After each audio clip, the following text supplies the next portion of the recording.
The silent frontier, the forgotten world. The world left behind by time and memory. Pluto reimagined, the transformation of a silent shadow into a living frontier. For decades, it drifted at the edge of imagination.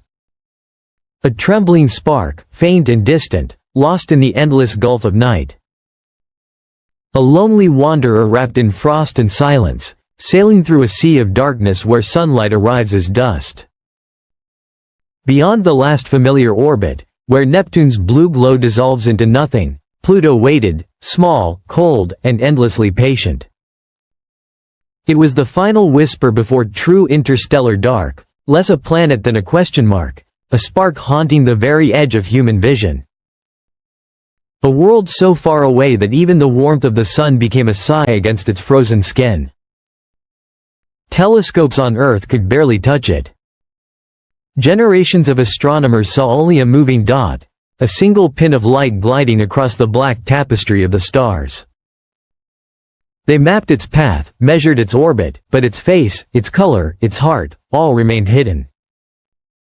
And so, to human imagination, Pluto became something else, an idea, a myth balanced between science and story, a symbol of distance itself.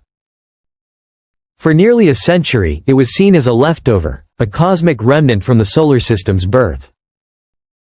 Made of ice, dust, and forgotten chemistry, drifting at the sun's faintest reach. Too small to command attention, too distant to inspire warmth.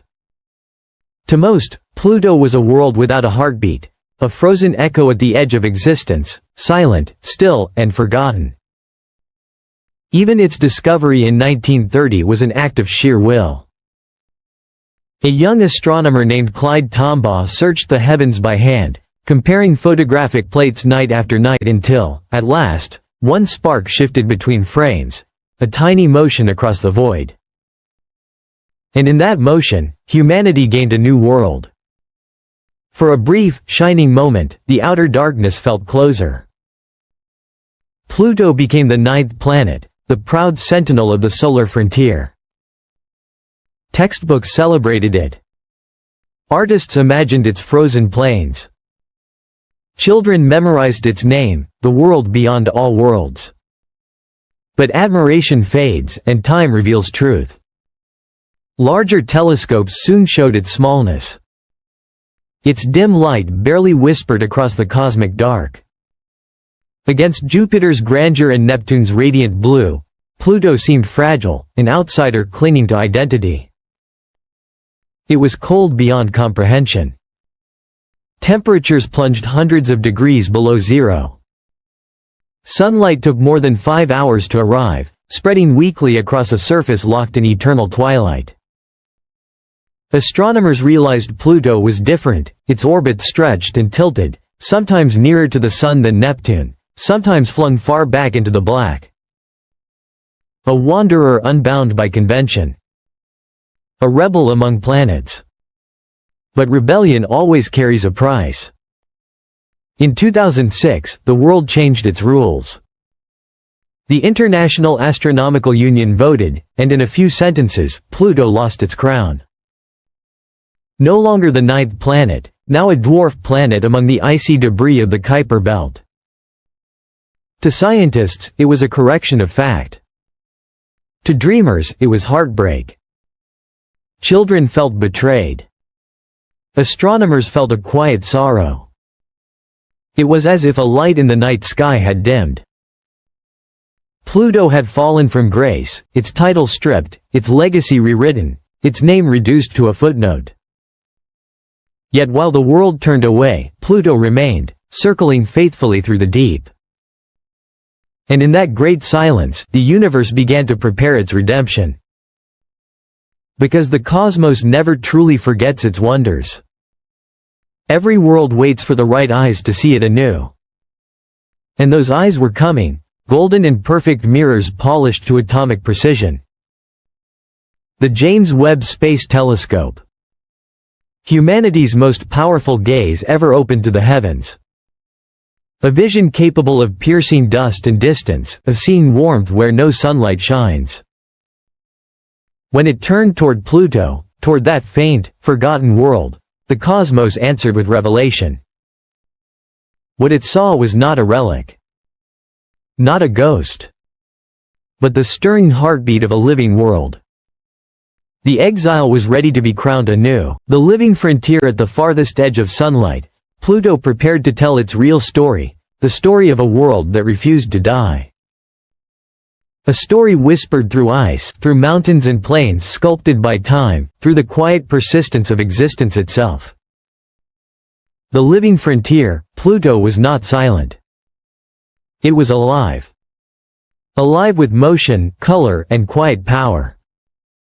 Its cracked and sculpted surface whispered of hidden energy below. Convective ice moved in slow, silent waves, a frozen heartbeat echoing beneath the dark.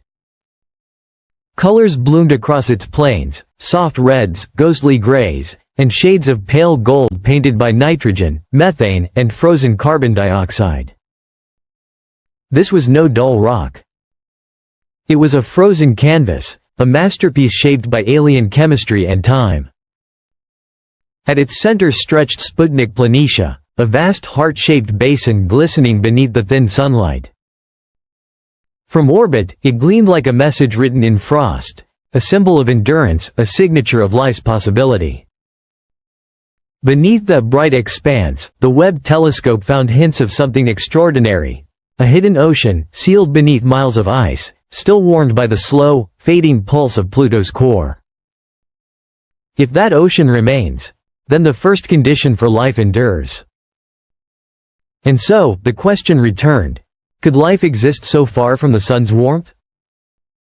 Astrobiologists began to wonder.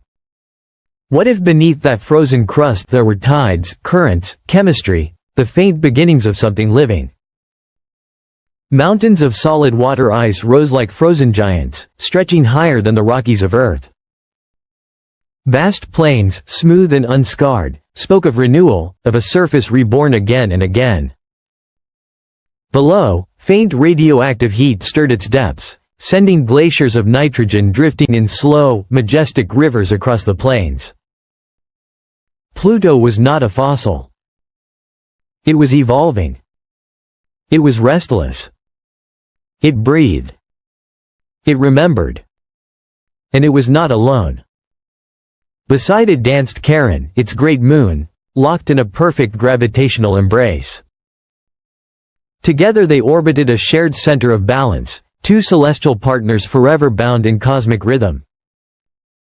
Invisible tides twisted and stretched their crusts, carving canyons, raising ridges, exchanging energy through endless motion. Even Charon's reddish hue may come from Pluto's escaping gases, falling like ancient dust upon its surface. They were not two worlds, but one story written across the dark. One dance, one heartbeat, shared between two lonely travelers.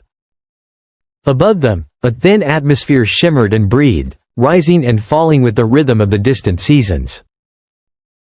Frozen gases lifted into a fragile sky, then fell again as frost, a cycle of creation and collapse, unique in all the solar system. Within that delicate veil drifted tholins, reddish organic molecules born from broken methane. They stained Pluto and Charon with the colors of alien life. Perhaps they were more than pigment. Perhaps they were seeds, ancient molecules waiting for the right spark to awaken. If warmth, water, and chemistry converge beneath the ice, then even here, at the edge of sunlight, at the edge of everything we know, life might take its first, silent breath. Future explorers will seek that truth. Orbiters, landers, perhaps one day a probe that dives into the buried sea itself. The journey will be long. The distance, almost unimaginable. But what waits there could change how we see life in the universe forever. Even now, Pluto continues to surprise us. Though small, it interacts with the solar wind in ways no one predicted, a faint shimmer of charged particles dancing across its thin air. A cosmic aurora glowing in the dark. It is not a relic. It is not a memory. It is a frontier, a beacon of curiosity and endurance, standing at the edge of the sun's fading light. Could its hidden ocean cradle life? Could its chemistry mirror that of distant exoplanets circling faint, forgotten stars? For now, the answers sleep beneath the ice.